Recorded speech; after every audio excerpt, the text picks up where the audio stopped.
제가 이렇게 말씀 한 절을 가지고 본문으로 해서 말씀을 전하는 예는 거의 없습니다. 사실이죠. 근데 오늘은 한 절만 잡았습니다. 뭐 여러 가지 이유가 있겠습니다만 오늘은 그렇게 한번 해보기로 했습니다. 여러분들은 세상의 사람들과 다른 무리들입니다. 다른 사람들이죠. 꼭 같은 밥을 먹고 그리고 호흡하고 삽니다마는 세상과 다른 사람들입니다. 왜 다릅니까? 세상의 사람들이 갖지 않은 것들을 가지고 있기 때문입니다. 그게 뭐냐 하니까 바로 하나님의 약속입니다. 물론 이 말씀은 지난 시간에 우리가 상고를 했던 6장 17절에서 18절의 말씀에 연이은 말씀입니다. 그래서 이 17절, 18절의 약속을 가진 우리들이라면 그런 말씀이죠. 내용이 어떤 것이었습니까? 그러므로 너희는 그들 중에서 나와서 따로 있고 부정한 것을 만지지 말라. 내가 너희를 영접하여 너희에게 아버지가 되고 너희는 내게 자녀가 되리라. 전능하신 주의 말씀이니라 하셨느니라. 이 말씀에 연이은 당부의 말씀입니다. 우리는 사실 엄청난 약속을 가졌습니다. 세상 사람들은 도저히 이해도 못하고 상상도 못하는 약속들을 가졌습니다. 그런데 우리는 짐짓 그 약속을 가진 사실조차도 잊어버릴 때가 많다는 겁니다. 자, 오늘 새벽에 나오신 분들은 하나님으로부터 받은 우리의 약속을 확인했을 겁니다. 참 놀라운 약속이었죠. 최종적으로 우리가 심판대 앞에 설 때 우리를 판단하실 그 재판장도 우리의 아버지신 하나님, 또 밤낮 참소하는 마귀들을 대항해서 우리를 변호하시는 변호사도 뭐예요? 예수님. 그게 겁날 게 없단 말이죠. 재판석상에서. 하나님이여 나를 판단하시되 경건하지 아니한 나라에 대하여 내 송사를 변호하시며 간사하고 불의한 자에게서 나를 건지소서. 우리가 만약에 내 변호를 아는 변호사가 한다고 생각을 해보세요. 그래도 안심이 될 겁니다. 그런데 판사도 내가 가까이 아는 사람이다. 우리 아버지가 재판장 자리에 앉았다. 그 엄청난 감사지요. 그런 일이 세상에는 없습니다. 그런데 최종적인 거기에 절대적인 공의와 절대적인 사랑이 있을 재판석상에 우리를 판단하시는 분은 우리의 아버지시고 우리를 변호하시는 분은 우리를 위해서 십자가에 친히 고난을 당하신 주님이시다. 생각해 보세요.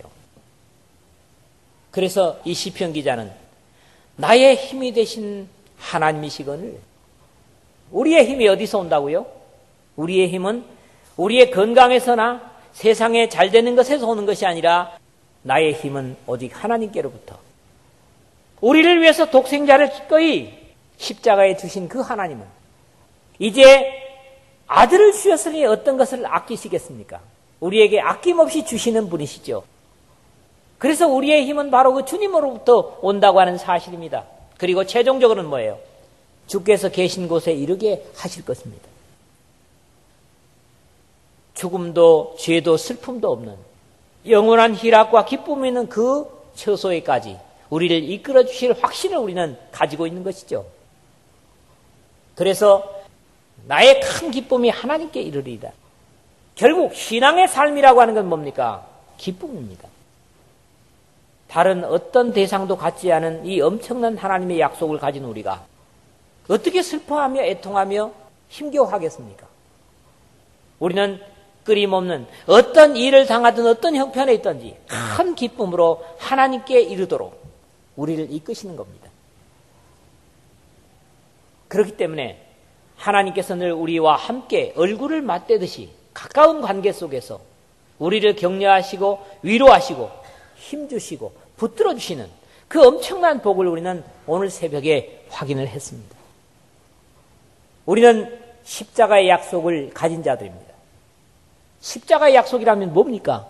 구약부터 이 땅에 인류를 구원할 메시아를 보내신 그 귀중한 약속. 이 약속부터 출발하죠. 그리고 마침내 그 약속대로 때가 참에 예수 그리스도를 여자에게 나게 하시고 우리의 모든 허물을 십자가에 친히 담당하시고 지시고 죽으실 뿐만 아니라 부활하셔서 지금도 하나님 우편에서 여러분과 저를 위해서 대신 기도해 주시는, 중보하시는 그 주님. 그런가 하면 이 땅에 있는 우리들에게는 아버지의 약속대로 성령을 보내셔서 성령의 의지대로 살 수 있도록, 죄악의 길에 내몰리지 않도록 늘 옳은 길로 인도하시는 성령님의 보호와, 그럼에도 불구하고 다시 이 땅에 영광의 주님으로 우리의 영원한 완벽한 구원을 위해서 오실 예수 그리스도. 이게 뭡니까? 세상 사람들은 갖지 않은, 우리만 가지는 엄청난 약속입니다. 그렇습니다. 우리는 이 땅에 어떻게 살든 하나님의 아들 예수 그리스도의 십자가를 의지하고 살 때 또한 우리는 최후 승리를 믿습니다. 어떨 때는 우리가 신앙생활하는 것 때문에 기가 죽어 사는 것처럼 보일 수도 있습니다. 손해를 보는 것처럼 보일 수도 있습니다. 그러나 최종적인 승리는 바로 우리의 것입니다. 하나님의 백성들의 것입니다. 이 약속을 우리가 가졌습니다. 뿐만 아니라 우리는 영원한 영광의 하나님의 나라의 상속자들입니다. 하나님께서 아들을 보내셨고 그 아들은 처소를 위해서, 우리를 위해서 예비하러 가신다 그랬습니다. 그리고 그 처소가 예비되면 나 있는 곳에 너희를 영접하여 너희들도 나와 함께 있게 될 것이다. 이 엄청난 약속. 세상의 어떤 값으로도 돈으로도 명예로도 재산으로도 살 수 없는 이 약속을 가진 우리가 이 엄청난 약속을 가졌으면 그 약속에 비례되는 대로 우리에게 뭐가 있어요? 의무도 있습니다. 그런데 많은 믿음의 사람들이 이 마지막 시대에 이 의무는 망각하고 이 약속만 붙잡고 좋아합니다. 약속이 귀한 만큼 그 약속을 받기에 합당한 의무가 주어져야 됩니다. 이것은 세상의 군주가 자기 자식에게 왕위를 계승하는 그런 것과도 다릅니다.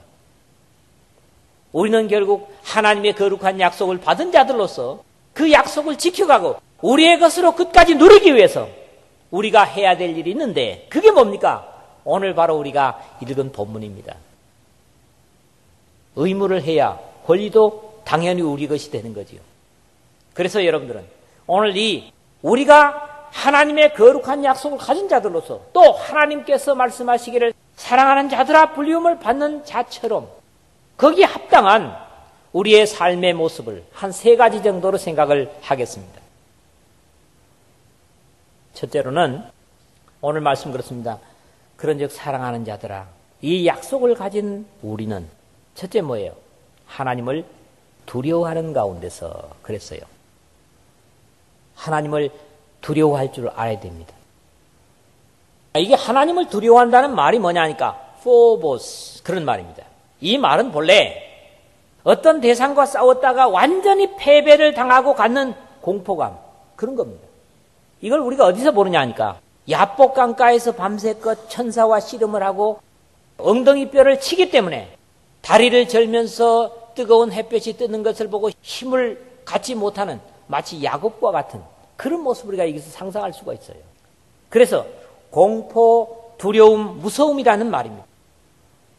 결국 믿음으로 산 사람들은 모두가 다 어떻습니까? 하나님을 두려워할 줄 아는 사람들이었습니다. 이거 알아야 됩니다. 그래서 이 세상이 다 물에 멸망할 때도 노아는 어떻습니까? 방주를 지었습니다. 그런데 왜 방주를 지었어요? 히브리서 11장 7절에 보니까 믿음으로 노아는 아직 보지 않는 일에 경고하심을 받아 경외함으로 방주를 준비하여 그 집을 구원하였으니, 여기 뭡니까? 경외라는 말이 바로 포보스입니다.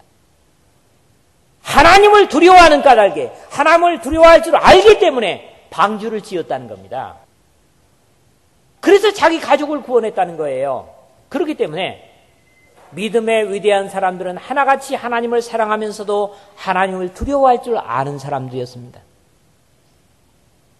우리는 이미 고린도후서 5장 10절에서 11절에 이는 우리가 다 반드시 기도의 심판대 앞에 나타나게 되어 각각 선악간에 그 몸으로 행한 것을 따라 받으려 함이라. 그러면서 우리는 주의 두려우심을 알므로 사람들을 권면하거니와. 주님의 두려우심을 아는 것 중요합니다. 사랑의 하나님의 속성도 우리가 알아야 되겠지만은 주님은 우리가 두려워해야 될 분이라고 하는 사실도 반드시 믿음의 사람이라면 알아야 된단 말이에요. 그래서 잠언서에서 솔로몬은 이런 얘기를 합니다. 솔로몬은 사실 주님께서 주신 은혜에 너무 크게 확신을 가져서 두려움을 갖지 못한 사람이었습니다. 그런데 그의 생애를 마치면서 기록된 책들에 보니까 잠언서 16장 6절에 인자와 진리로 인하여 죄악이 속하게 되고 여호와를 두려워함으로 말미암아 악에서 떠나게 되느니라, 그렇게 돼 있어요. 하나님에 대한 두려움을 가져야, 심판에 대한 공포를 가질 수 있어야 악에서 떠나는 인생을 살 수 있다는 거예요. 그런데 하나님은 사랑의 하나님이니까 다 용서하실 거야. 그러니까 어떻습니까? 탕자처럼 쥐염 열매를 먹으면서도 거기서 돌이키지 못하는 이런 삶을 살 수 있습니다. 그런 입장에서 결국 하나님을 경외함으로 말미암아 악에서 떠나게 되는 이 위치는 우리 믿음의 사람들에게 대단히 중요한 요소인 것이죠. 오늘 우리에게 과연 하나님께 대한 두려움이 있는가? 하나님께 대한 경외감이 있는가? 우리 자신들에게 한번 묻기를 원합니다. 우리는 짐짓 하나님을 사랑의 하나님으로만 생각하는 경향이 많습니다. 그러나 하나님은 사랑의 하나님이시면서 두려워해야 될 공의의 하나님이라는 사실도 여러분들이 망각하면 결코 안 됩니다. 왜 인류가 범죄를 했을까? 하와가 왜 범죄를 했을까? 거기도 이 요소가 적용이 된다고 봅니다. 에덴이라는 말이 뭐였습니까? 희락의 동산입니다. 기쁨의 동산입니다. 거기는 상함도 해함도 없었습니다. 그렇기 때문에 하와는 하나님이 선악을 아는 나무를 먹는 날에는 정령 죽으리라. 뭡니까 이게? 두려운 명령이죠. 두려운 명령 아닙니까?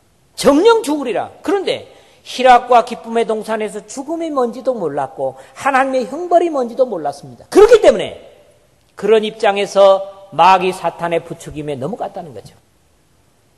이것을 내가 먹는 순간 죽으리라고 한 말씀을 잊어버린 거죠. 그러므로 어떻습니까? 하나님은 모든 것을 허락하셨다. 또 마귀 사탄이 이걸 부추기잖아요. 동산의 모든 열매를 먹지 말라고 하더냐 이렇게 부추긴다고. 함정입니다. 그래서 하와가 만약에 하나님에 대한 경외감을 가졌다면 선악과를 따먹었을까? 이런 거 생각하게 되죠. 마찬가지입니다.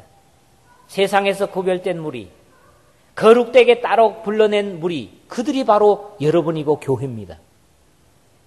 이 교회 속에 있으면 하나님에 대한 두려움보다도 어떻게 보면 사랑에 대한 확신을 더 많이 줍니다. 그런데 오늘 바울 사도를 통해서 주시는 말씀이 뭡니까? 이 약속을 가진 우리는 어떻게 해요? 하나님을 두려워하는 가운데서 살아야 된다고. 여러분, 하나님 두려워하는 게 잘못된 게 아닙니다. 하나님 두려워할 줄 알아야 됩니다.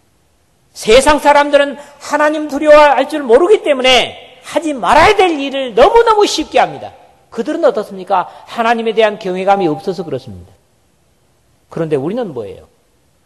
하나님에 대한 두려움을 알면서도 하나님에 대한 경외감을 갖지 못한다면 하나님의 약속을 받은 자로서의 자세가 올바르지 못한 거지요. 여러분, 하나님을 사랑의 하나님으로 알면서도 두려워하는 여러분 되시기를 주의 이름으로 부탁을 드립니다. 두 번째로는 두려워하는 가운데 그 다음 뭐예요? 저는 언제나 순서대로 가잖아요. 거룩함을 온전히 이루어 그랬다고요. 거룩함을 온전히 이루어. 여기 보면 두 가지 주문이 있어요. 거룩함과 온전히 이룸이라고 하는 겁니다. 이 거룩함이라는 말은 하기오시네 그런 말입니다. 본래 의로움이라고 하는 것을 뭐라고 그래요? 디카이오시네, 하기오시네 그랬어요. 이 말이 거룩함이라는 말도 있지만 신성함 또는 구별된 따로 떨어진 그런 의미를 가집니다.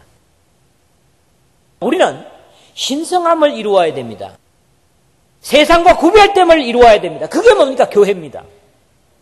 세상과 같이 엎치락 뒤치락 뒤죽박죽 되면 그건 교회가 아니에요. 죄송하지만 세상의 원리가 꼭 같이 적용되는 게 교회입니까? 구별돼야 됩니다. 그래서 하나님께서는 이스라엘 백성들을 향해서 이런 당부를 하셨죠. 레위기 11장 44절 45절에서 나는 여호와 너희의 하나님이니라. 내가 거룩하니 너희도 몸을 구별하여 거룩하게 하고 땅에 기는 길짐승으로 말미암아 스스로 더럽히지 말라. 나는 너희의 하나님이 되려고 너희를 애굽 땅에서 인도하여 낸 여호와라. 내가 거룩하니 너희도 거룩할지어다. 하나님께서는 이 세상에 보이는 모든 존재하는 것들과 구별되어 계십니다. 모형이 없으십니다. 너희들이 나의 자녀라면, 나의 택함을 받았다면 너희들도 이렇게 거룩해야 된다. 이런 당부를 하고 있어요. 그런데 구약에만 그런 게 아닙니다. 신약 성경에서 이 말씀을 그대로 인용하죠. 누가요? 베드로 사도가. 베드로전서 1장 16절에 기록되었을 때 내가 거룩하니 너희도 거룩할지어다. 그대로 같은 주문을 하고 있는 것을 듣습니다. 그렇습니다. 하나님의 백성, 거룩한 성도가 됐다고 하는 것 자체가 구별된 겁니다. 세상의 풍습보다는 하나님의 속성에 가까운 사람들입니다. 그것이 뭡니까? 바로 거룩함입니다. 그래서 우리는 하나님의 자녀로서 거룩함을 어떻게 해요? 온전히 이룰 필요가 있다. 온전하다는 말을 우리가 많이 최근에 거론하는 걸 봅니다. 예수님께서 그랬습니다. 산상보훈을 시작하시면서 마태복음 5장 48절에서 그러므로 하늘에 계신 너희 아버지의 온전하심과 같이 너희도 온전하라. 하나님 아버지의 온전하심과 같이 너희도 온전하라. 이렇게 당부를 하십니다. 뿐만 아니라 바울사도는 여기서 봅니다만 뒤에 가서 보는 대로 육과 영의 온갖 더러운 것에서 우리를 어떻게 하라? 온전히 거룩히 하라 그랬는데 이 뒷부분에 가서 뒤에서 생각하겠지만은 뭘 얘기하는 겁니까? 우리의 영만 거룩하면 되는 게 아닙니다. 데살로니가전서 5장 23절에 보니까 평강의 하나님이 친히 너희를 온전히 거룩하게 하시고 친히 온전히 거룩하게 하시기를 원하는데 어떻게 거룩해요? 또 너희의 온 영과 혼과 몸이 우리 주 예수 그리스도의 강림하실 때에 흠없게 보존되기를 원하노라. 영과 혼과 몸이 온전하기를 원하신다 이 말씀이죠. 그런가 하면 예수님께서 기도를 하십니다. 십자가를 지시기 전에 하는 기도가 바로 요한복음 17장이죠. 17장 23절 상반절에 보니까 아버지께 이런 기도를 하십니다. 곧 내가 그들 안에 있고 아버지께서 내 안에 계셔서 그들로 온전함을 이루어 하나가 되게 하려 함이라 그랬어요. 주님께서 제사장적인 기도라고 하는 말씀입니다. 이 17장은 말씀이죠. 온전함의 과제는 그럼에도 불구하고 이 땅에서 온전히 이루어내진 못합니다. 왜 그렇게 얘기하느냐니까 내가 이미 얻었다 함도 아니요 온전히 이루었다 함도 아니라 오직 내가 예수 그리스도께 잡힌 바 된 그것을 잡으려고 달려가노라. 빌립보서 3장 12절에 바울 사도가 그렇게 말씀을 한다고요. 그러면 바울이 이렇게 고백한다면 어떻게 우리가 온전할 수 있겠습니까? 그러나 성경은 그럼에도 불구하고 온전함을 우리에게 주문하십니다. 아버지의 온전하심과 같이 너희도 온전할지어다 말씀하시는 거지요. 그래서 사랑의 사도라고 하는 요한 사도의 편지 속에서 이런 부분들을 짐작하게 되는데 어느 때나 하나님을 본 사람이 없으되 만일 우리가 서로 사랑하면 이게 중요합니다. 서로 사랑하면 하나님이 우리 안에 거하시고 그 사랑이 우리 안에 온전히 이루어지느니라 그랬습니다. 이게 4장 12절입니다. 그 다음에 같은 요한일서 4장 17절 18절에 보니까 이로써 사랑이 우리에게 온전히 이루어진 것은 우리로 심판날의 담대함을 가지게 하려 함이니 주께서 그러하심과 같이 우리도 이 세상에서 그러하니라 그렇게 말씀하시고 사랑 안에 두려움이 없고 온전한 사랑이 두려움을 내쫓나니 두려움에는 형벌이 있음이라 두려워하는 자는 사랑 안에 온전히 이루지 못하였느니라 그렇게 말씀합니다. 결국 사랑이 온전히 이루어진다면 이것은 온전이 아닌가 성경을 통해서 그렇게 이해를 합니다. 두려워할 수밖에 없는 경외할 수밖에 없는 하나님이 가진 또 다른 성격이 뭡니까? 바로 사랑의 하나님이죠. 이 구별되고 사랑이 풍성하신 하나님의 속성이 우리의 삶 속에 완전히 이루어지는 이게 뭐라고요? 바로 우리의 온전함이다. 그렇게 된 사람을 마지막 주님 앞에 이를 때 주님은 이제 완전한 변화된 사람으로 우리를 새롭게 하실 것이라는 확신을 갖는 거지요. 그러므로 하나님의 기준에서는 온전하지 못하지만 구별된 삶이 되므로 하나님의 사랑이 우리 속에 온전히 이루어지기를 간절히 소원하면서 기도하고 성령과 더불어 삶으로 주님 앞에 이를 때까지 우리 모두가 온전함에 이르게 되는 구별된 성도로 사시기를 주님의 이름으로 부탁을 드립니다.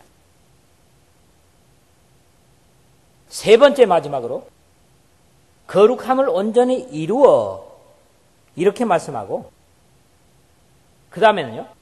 육과 영의 온갖 더러운 것에서 자신을 깨끗게 하자. 그렇게 돼 있어요. 자신을 깨끗게 하자. 우리는 다른 사람이 깨끗이 못하다고 늘 흉을 봅니다. 저 사람 예수 믿는다고 하면서 예수쟁이라고 하면서 제 꼴이라고. 그런데 그럴 시간이면 그럴 양이면 자신을 깨끗게 해야 됩니다. 다른 사람들은 나와 하나님의 관계 속에서 관계는 있지만 더 중요하지 않습니다. 내 자신이 깨끗한 게 하나님 앞에 중요합니다. 그렇기 때문에 바울 사도는 우리 각자에게 뭐랍니까? 자신을 깨끗게 하자 말씀합니다. 육과 영의 온갖 더러운 것에서 자신을 깨끗게 하자. 여기 육이라고 하는 것은 우리말로 몸입니다. 사르스예요. 히라보로. 이 보이는 몸. 죄덩어리인 몸입니다. 육이라는 건. 그 다음에 영은 뭐냐? 바로 푸뉴마, 성령과 같은 영입니다. 그럼 영을 깨끗게 한다는 게 뭡니까? 성경에는 푸뉴마라는 말이 하나님의 성령에도 쓰이지만 마귀의 영에게도 푸뉴마라는 말이 쓰입니다. 그렇기 때문에 육신에서 영적으로 전혀 무결한 예수님께서 이렇게 무결하게 해주셨거든요. 그걸 이루어 간다는 거예요. 깨끗하게 할 필요가 있다는 거예요. 그 다음에 깨끗하게 하자 했는데 이 말은 카타리조 이런 히라보입니다. 그래서 정결케 하다 또로 정확하다 그런 말이에요. 하나님의 백성은 정확해야 돼요. 이게 정결된 겁니다. 자, 여기서 이 마지막 세 번째 부분에서 간략하게 세 가지를 생각하겠습니다. 첫째는 뭡니까? 육과 영에서 우리를 깨끗게 하자는 거예요. 더 쉽게 얘기하면 뭡니까? 보이는 세상 속에서 우리를 깨끗게 해야 됩니다. 그 다음에 영은 뭐예요? 보이지 않는 것에서도 깨끗게 해야 됩니다. 사람들에게 나타나든 안 나타나든 하나님 앞에 깨끗한 삶을 가지는 것이 뭡니까? 성도입니다. 하교시내입니다. 그렇죠? 그리고 그것이 하나님께서 의롭다고 선언하신 디카이오시네라는 거지요. 그렇습니다. 우리는 영육에 깨끗한 자가 되어야 됩니다. 그러기 위해서 하나님의 약속을 늘 확인할 필요가 있습니다. 그 다음에 온갖 더러운 것에서 그랬어요. 더러운 건 여러분 제가 헬라어를 얘기 안 해도 다 알죠. 이 더러운 것은 뭐냐니까 하나님과 반대되는 겁니다. 많은 사람들이 하나님의 백성이라고 하면서도 이 더러운 것에 붙어 있을 수가 있습니다. 우리 성격, 성향이 더러운 것에 붙여져서 결국 하나님의 성격이 드러나는 것이 아니라 어둠의 성향이 우리의 삶 속에 드러날 수 있습니다. 그런데 이 온갖 더러운 것에서 우리를 깨끗게 하라고 하나님은 우리에게 주문하십니다. 그 다음에 제가 셋째 제목의 첫 번째로 얘기했던 대로 무엇보다도 자신을 깨끗게 하는 것이 중요합니다. 그렇습니다. 우리는 함께 하나님의 백성으로 옆에 형제 자매를 격려합니다. 위로합니다. 또 책망합니다. 그러나 그것보다도 더 중요한 건 뭐냐? 자신이 하나님의 약속을 받은 자로서 부끄러움이 없는 깨끗한 자가 되어야 되는 겁니다. 내가 없는 천국은 나에게 아무 의미가 없습니다. 내가 없는 교회는 무슨 가치가 있습니까? 그래서 내가 중요해요. 그래서 자신이 깨끗해야 되는 거예요. 우리는 깨끗함을 받는 방법을 성경에서 여러 군데 얘기합니다. 세상에서 죄와 노출된 삶 속에서 우리는 부정을 저지를 수 있습니다. 그러나 하나님께서는 분명히 우리에게 깨끗함을 회복할 수 있는 방법들을 제시하십니다. 가장 구체적이고 쉬운 말씀이 뭡니까? 요한일서 1장 9절이죠. 만일 우리가 우리 죄를 자백하면 그는 미쁘시고 의로우사 우리 죄를 사하시며 우리를 모든 불의에서 깨끗하게 하실 것이요. 뭡니까? 기도하는 삶입니다. 요셉은 애굽에 끌려가서도 기도하는 삶을 지속했습니다. 애굽에 되신 정도 되는가 봐요. 여인이 유혹을 할 때도 기도하는 가운데 있었기 때문에 그 유혹에 넘어가질 않았죠. 하나님은 사랑의 하나님이니까 뭐 이런 점 용서하시겠지 그랬다면 아마 요셉의 운명이 달라졌을 수도 있어요. 그런데 요셉은 그런 가운데서도 역시 기도하는 삶을 살았습니다. 그렇기 때문에 하나님 앞에서 내가 어찌 범죄하겠냐. 이 여자가 볼 때는 뭐예요? 아니 이 집에 지금 종들도 다 나오고 당신하고 나밖에 없어. 그런데 요셉은 뭡니까? 기도하는 삶이 됐기 때문에 하나님 앞에서 내가 범죄할 수 없느라고 고백을 하는 겁니다. 그렇습니다. 우리가 지은 죄를 하나님 앞에 고백하는 기도도 필요하지만 끊임없이 쉼없이 하나님 앞에 기도하는 삶을 삶으로써 경성하고 깨어있음으로써 우리가 어떻게 돼요? 깨끗한 삶을 살 수 있다. 믿으시기를 주의 이름으로 축원합니다. 무엇보다도 요한사도는 요한일서 3장 3절에 이렇게 말씀합니다. 주를 향하여 이 소망을 가진 자마다 그의 깨끗하심과 같이 자기를 깨끗하게 하느니라. 어찌 보면 오늘 결론 같은 말씀이에요. 여기 오늘 제목이 뭐예요? 우리 제목이 이 약속을 가진 우리라 그랬어요. 이 약속은 우리가 가진 약속을 앞에서 확인했지만 엄청난 것들이었습니다. 자, 주님을 향해서 이 소망을 가진 자마다라고 하는 것은 이 약속을 가진 자마다라는 말씀과 같습니다. 하나님의 거룩하심과 같이 자기도 거룩하게 되기를 원하느니라. 이게 요한 사도가 권면하는 말씀이에요. 말씀 맺습니다. 우리는 세상의 모든 사람들이 갖지 않은 귀중한 영혼에 속한 약속을 가지고 있습니다. 이걸 절대로 가볍게 여기면 안 됩니다. 그러나 그 약속을 가진 자로서의 우리의 삶도 하나님께서 명령하고 계시는 거죠. 하나님을 두려워할 줄 알아라. 하나님은 사랑의 하나님이시면서도 너희들이 경외해야 될 대상이다 말씀했고 믿음의 선진들도 다 하나님을 경외함으로 방주를 짓기도 하고 신앙의 삶을 살기도 했다는 사실을 히브리서 11장은 말씀하고 있습니다. 하나님을 경외하는 이유가 뭡니까? 하나님의 거룩하심과 같이 우리도 거룩함을 온전히 이루기 위해서 우리 자신을 육과 영의 온갖 더러운 것에서 우리를 깨끗게 보존함으로써 하나님의 아들 앞에 영광 앞에 설 때에 우리는 다 약속을 가진 자로서 이 약속을 귀하게 여기고 또 이 약속을 우리의 것으로 가지고 왔습니다. 이런 믿음의 고백을 심판대 앞에서도 자신 있게 드릴 수 있는 이 말씀과 함께하는 저와 여러분 되시기를 주님의 이름으로 축원합니다.